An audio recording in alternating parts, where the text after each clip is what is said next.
اب دیکھیے وہ میں آپ کو جو بتا رہا تھا بات، غور سے دل تھام کے سننا ہے، مجھے اس کی فکر نہیں ہوتی اللہ کے کرم سے کہ اثر میں بیان ہوا ہے۔ مسلمانوں کا اصل مذہب تو تعلق مع الحق ہے، اسی تعلق سے اس کا اسی پر بھروسہ ہوتا ہے مسلمان کا، اور یہی کامیابی کی جڑ ہے۔ محمد بن قاسم نے جس وقت ہندوستان پر چڑھائی کی تھی، جو راجاؤں کی متعدد بیویاں جو نہایت ہی حسین تھیں قیدی ہو گئیں۔ فتح کر لینے کے بعد ان لڑکیوں نے خود کو محمد بن قاسم کی طرف رغبت ظاہر کی، مگر انہوں نے التفات بھی نہیں کیا محمد بن قاسم نے، اور صاف انکار کر دیا، اور ان کو دارالخلافہ کیپٹل بھیج دیا کہ خلیفہ وقت کے اختیار ہے، وہ جس کے چاہے سپرد کریں، جو اس وقت کا قانون تھا باندیوں کا وغیرہ کا۔ اس وقت محمد بن قاسم کی عمر 17 سال تھی، اس کو بھلے بند کر دیں۔ 17 سال محمد بن قاسم کی عمر تھی، جوانی چڑھی ہوئی۔ آج گناہ کر کے اور اس کو بلانے کے بجائے میں مایوس ہو گیا ہوں۔ اب آپ بتائیں، ایک آدمی جب مایوسی پر اتنے بیان دے رہا ہے، اتنے پرچے دے رہا ہے، اب آگے کیا علاج ہوگا یہ آپ بتا دیں، فیصلہ کر لیں، ہمت نہیں استعمال کر رہے۔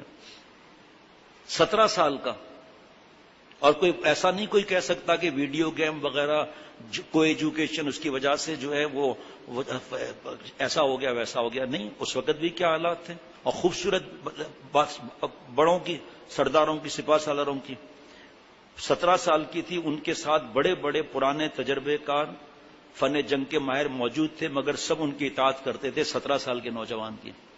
ایک طرف تو کسی بیٹی مسلمان چھڑوانے آیا ہے، دوسری طرف یہ کیسے کر لے، التفات بھی نہیں کیا، یہ بہت بڑی بات ہے۔ شام میں جب صحابہ رضوان اللہ علیہ مجمعین تشریف لے گئے تو وہاں شام کا حسن مشہور ہے، پھر بیوٹی پارلر اس زمانے کا سجا کر دائیں بائیں کھڑا کر دیا لائن میں۔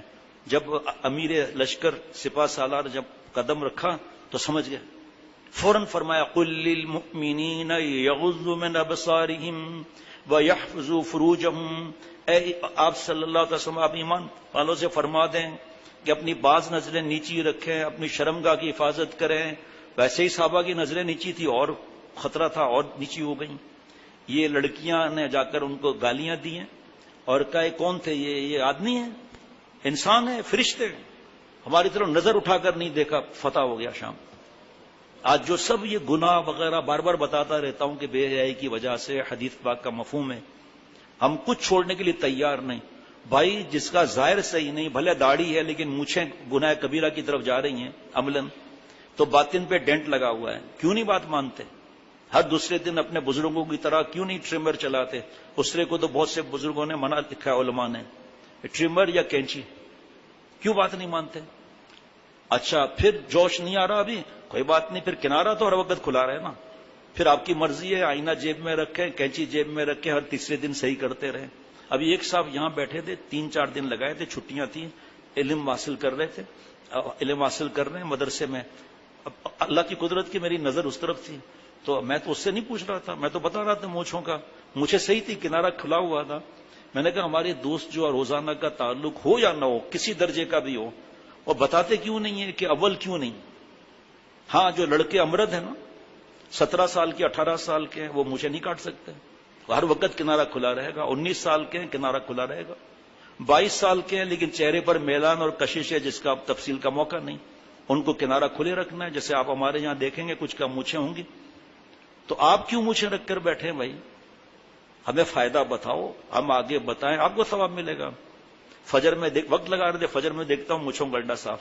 یہ ہے صحابہ رضوان اللہ علیہ مجمعین کی نقل، سمعنا واطعنا۔ جب پتہ چل گیا ایک بات کا، چلو پتہ نہیں تھا یہ بھی تو ہم بول نہیں سکتے نا، جب پتہ چل گیا اب کیا مسئلہ ہے؟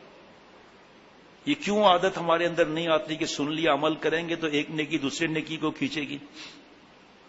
میں تو اس پر پورا حضرت نے جو سکھایا تھا نا اس پر اللہ بیان کرا دے صرف، تاکہ میں بھی سدھر جاؤں، میرا دل بھی بدت صحیح بن جائے۔ اس پر یاد، اچھا اس پر محمد بن قاسم، یہ آگے لکھا ہے، چلو اس پر یاد آیا کہ جس وقت راجہ داہر سے مقابلے کا اہتمام ہو رہا تھا، انشاءاللہ ایمان تازہ ہو جائے گا، جس وقت راجہ داہر سے مقابلے کا اہتمام ہو رہا تھا اس وقت محمد بن قاسم کو معلوم ہوا کہ راجہ داہر نے اپنی بہن سے یادی کر لی ہے، ایسا بدبخت۔ یہ سن کر محمد بن قاسم بے فکر ہو گئے اور یہ کہا کہ اب اس کے مقابلے میں ضرور انشاءاللہ تعالی ہم کامیاب ہوں گے۔ اس لیے کہ وہ کافر ہی نہیں ملحد بھی ہے اور شہوت سے مغلوب ہے. شہوت سے مغلوب ہے. کفر کے ساتھ شجاعت جمع ہو سکتی ہے. آپ نے مقابلے سنے ہیں کیسے کیسے صحابہ نے مقابلے کیے پہلوانوں سے. کفر کے ساتھ شجاعت جمع ہو سکتی ہے مگر شہوت کے ساتھ شجاعت جمع نہیں ہو سکتی. جب شہوت کے ساتھ شجاعت جمع نہیں ہو سکتی تو تقوی بھی شجاعت سے ہی ملتا ہے. گناہ چھوڑنے کی طاقت یہ شجاعت سے ملے گی. آج سے جوانیاں برباد کرنا سب کر رہے ہیں نعوذ باللہ. جو چھوڑتا ہے شجاعت کے ساتھ چھوڑتا ہے اور شجاعت یہی تقوی کا راستہ ہے. کیا عجیب جملہ ہے. میں تو اتنا زیادہ مست ہوا ہوں اثر سے کہ اور یہ جو ہم لوگ گناہ نہیں چھوڑ رہے سانڈ کی طرح بار بار گناہ کر رہے ہیں ہمارے لیے جوتا ہے. یہ فرمایا کہ شہوت سے مغلوب ہے. یہ کفر کے ساتھ تو شجاعت جمع ہو سکتی ہے مگر شہوت کے ساتھ شجاعت جمع نہیں ہو سکتی. داڑھی کیسے رکھ لوں لوگ کیا کہیں گے. مونچھیں اڑا دوں تو کہے گا چکر میں آ گیا. 10,000 کی شرط لگی ہوئی ہے. بال سنت کے مطابق کر لوں تو کیا سب کہیں گے. کیا باتیں ہیں. یہ محمد بن قاسم میں نے بول دیا تھا اثر میں پھر ابھی یاد ہے لکھا ہوا ہے. یہ محمد بن قاسم حجاج بن یوسف کے داماد تھے. حجاج بن یوسف نے کتنے ظلم کیے. صحابہ رضوان اللہ علیہ مجمعین کو اس بے دردی سے شہید کیا. کعبہ شریف پر جو توب خانہ ہوتا ہے نا منجنک کہتے ہیں اس کو جس میں بڑے پتھر رکھ کے داغا جاتا ہے. کانا کعبہ پر اس بدبخت نے حملہ کیا ہے. خانہ کعبہ کو جلایا ہے اور گھیرا لگا ہوا تھا. کیا بھائی حضرت عبداللہ بن زبیر رضی اللہ تعالیٰ عنہ نا حضرت ابو بکر صدیق رضی اللہ تعالیٰ عنہ کے نواسے شہید ہوئے گردن کٹی. آپ صلی اللہ علیہ وسلم کے نواسے شہید ہوئے گردن کٹی. کیسے کیسے ظالم نے ظلم کیا ہے کہ آپ سوچ نہیں سکتے. آپ کس طرح ان کی گردن مبارک کاٹ کر کیا کروں لکھا ہوا اس لیے بتا رہا ہوں یہودی کے قبرستان میں ڈال کر آ گیا ظالم. اور جسم مبارک رکھا وہاں پر کہ سبق حاصل کرو. سبق کیا حاصل کرتے. لوگ رو رہے تھے دعائیں دے رہے تھے اور ایمان لا رہے تھے. کچھ لوگ کہ خوشبو آ رہی ہے کچھ بھی نہیں ہوا. پھر وہاں سے اللہ معاف فرمائے جسم مبارک ہٹا لیا. ان کے بھائی یا رشتہ دار پھر آگے گئے وہاں جہاں سے جا کے پرچہ لے آئے. پتہ نہیں کتنے دن لگ کے خوشبو ہی خوشبو آتی رہی جسم سے. اب سننا ذرا اتنا اور ظلم کی داستان ہے اس کی بھائی. خانہ کا اور حضرت ابو بکر صدیق رضی اللہ عنہ کی اہلیہ اور بڑھیا اس سے کیا بدماشی کی اس بدبخت نے. اور پھر بڑھیا کے پاس حضرت عبداللہ بن زبیر رضی اللہ تعالیٰ عنہ اپنی والدہ بوڑھی کے پاس آئے اور آ کر کہا ماں آپ چاروں طرف سے گھر چکے ہیں. چند لوگ ہیں باقی سب شہید ہو گئے ہیں. اب آپ جیسے حکم دیں. دیکھنا تھا ماں کا دل کیا ہے. کہا بیٹا کس چیز کا حکم دوں. میں تمہاری شہادت کا انتظار کر رہی ہوں. کس چیز کا حکم دوں.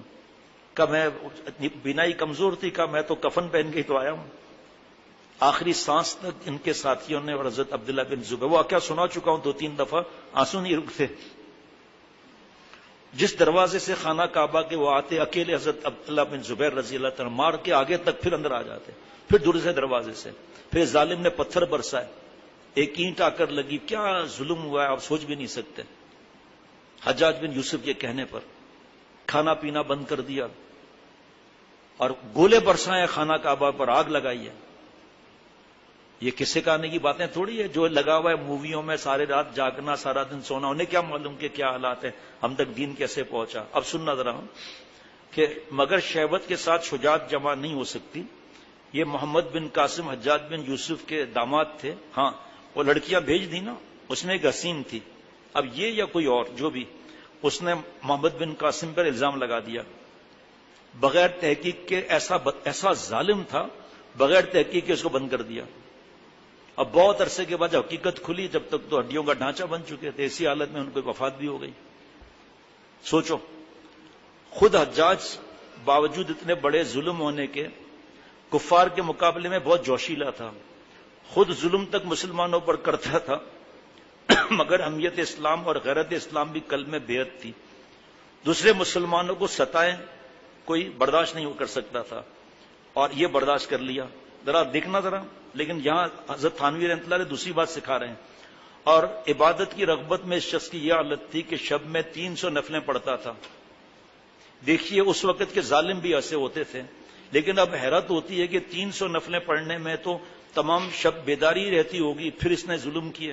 اب یہاں پر اتنا مضمون ہے میں ابھی دعا کر رہا ہوں اور انشاءاللہ تعالی ہمارے ساتھی تو فوراً ہی سمجھ جائیں گے میں کیا کہنا چاہتا ہوں.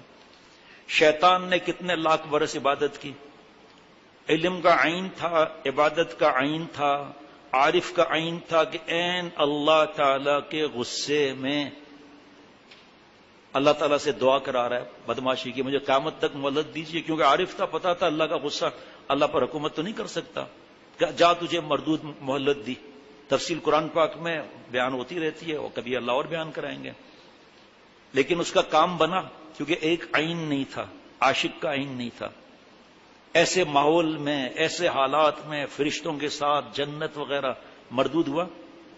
اب 300 نفلیں پڑھتا تھا، برباد کیوں ہوا کہ اس کا کوئی مربی نہیں تھا، کوئی شیخ نہیں تھا، کسی سے مشورے کی سنت نہیں، استخارہ نہیں کہ کس کی اولادیں ہیں۔ ظالم آپ صلی اللہ علیہ وسلم نے سب سے زیادہ محبت حضرت ابوبکر صدیق رضی اللہ تعالیٰ سے تھی، سارے صحابہ رضوان اللہ علیہ مجمعین جتنے انبیاء علیہ الصلوۃ والسلام کے تھے، اور یہ سب سے بڑا رتبہ ان کا تھا، مرتبہ۔ کیوں؟ جان مال اولاد سے ہر وقت فدا، اس کے خون کا خیال نہیں کیا، اور وہ تو خانہ کعبہ پر ظلم کر بیٹھا۔ بس میں نے کیا بتاؤں، نام بتاتے بھی تو نہیں ہے نا، ہمیں منع ہے نا کہ کیسے ظلم ہوا، کیا ہوا، کہ ان سے بہرحال میں خاموش رہتا ہوں اس معاملے میں۔ تو آپ یہاں بیان ختم کرتا ہوں، یہ اتنا عبادت گزار ہو کر اور کیسے کیسے اس نے ظلم ڈھائے ہیں، اور وجہ اپنے 300 نفلوں پر ناس، 300 نفلیں، بہرحال مفتی صاحب فرماتے ہیں رکعت کہنا چاہیے، یہاں جو لکھا ہے حضرت مجدد کا وہی عرض کر رہا ہوں، 300۔ آپ سوچو کہاں عبادت گئی، کہاں دعائیں ہوئیں، لیکن کھوپڑا الٹ گیا۔ اللہ تعالیٰ اس پر کیا مضمون ہے، کتاب لے لیں 470 کی کتاب، ابھی صفات کی، پیسوں کی نہیں، صفات کی، ابھی چاہیے ابھی لے لیں، کوئی منع نہیں۔ اس کو انشاءاللہ فجر میں بھی اللہ بیان کرا دے، اور جمعے میں تھوڑا یہ نظر کی حفاظت پر کے دیکھو، آپ کے 17 سال کا نوجوان، اتنی لڑکیاں مل رہی ہیں مفت میں، کون سا حجاج بن یوسف کو پتا چل جاتا سینکڑوں میل دور کا، پتا بھی چل جاتا تو کیا کر لیتا، کا کوئی مسئلہ نہیں۔ ہمیں تو خیر یہ نہیں پتا وہ کیا بولتا نہیں بولتا، لیکن سوچو تو صحیح، اتنی ساری حسین لڑکیاں 17 سال کی عمر، اور فتح کیا ہے تو وہاں بڑوں کے پاس کتنی ان کی عزت ہو گئی، لیکن نہیں۔ اور پھر ابھی اچانک آنا کہ اثر میں بھی بیان ہوا تھا، لیکن صحبت صالحین کی طرف دھیان نہیں گیا، ابھی اللہ نے دھیان دلا دیا۔ اللہ تعالیٰ اپنی رحمت سے مجھے ہم سب کو اللہ والا بنائے، عافیت سے رکھے۔ جی کیا ہے؟ ٹھیک ہے۔ ربنا تقبل منا انك انت السميع العليم